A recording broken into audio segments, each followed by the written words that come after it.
All right, folks, this is Zirk, and welcome you beautiful, highly intelligent, honorable people who are pressing that like button right now. And I guess welcome to the rest of the world who wants to deny reality. Yeah, take a look at this. That's right, I've destroyed it.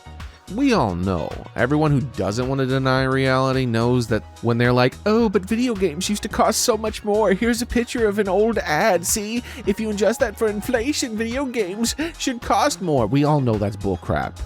But we don't all know how to articulate why it's bullcrap. I have, and I've said it a lot, but I'm a nobody. Speaking of which, be sure to share this video.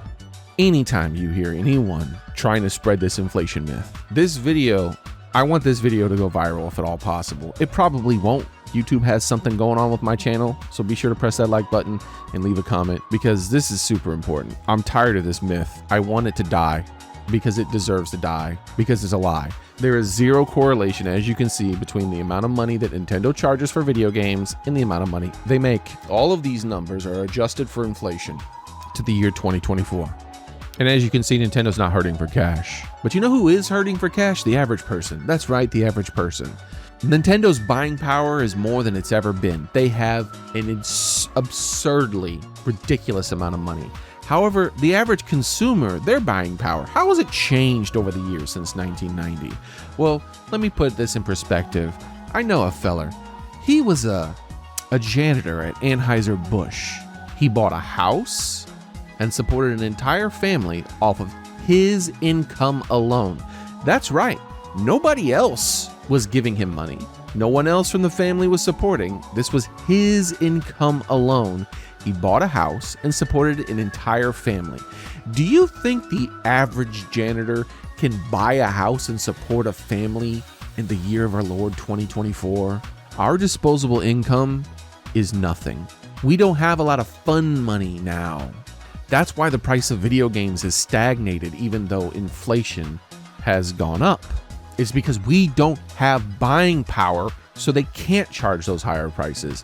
But they're going to do it anyways, they've decided. You know, all these video game companies are like, you know what? Most of them, we can get away with charging an extra $10. Surely we can.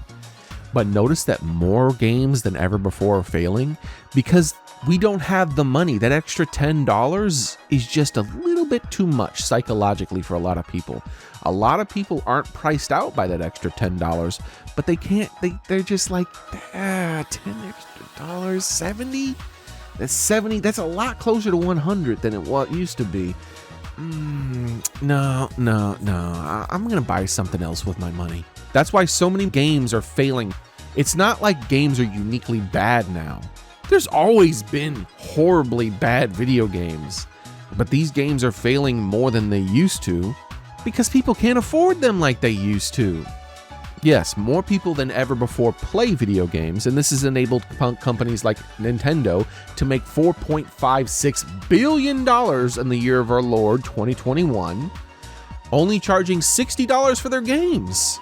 But the average person does not have that much money to just buy all the games that come out. So they're becoming more picky about which games they're going to play. And Nintendo, in their infinite wisdom, was like, well, PlayStation and Xbox are greedy enough to charge $10 extra, and they're getting away with it mostly. You know what? We can charge $80. Yeah, let's charge $80. This might go really badly for Nintendo.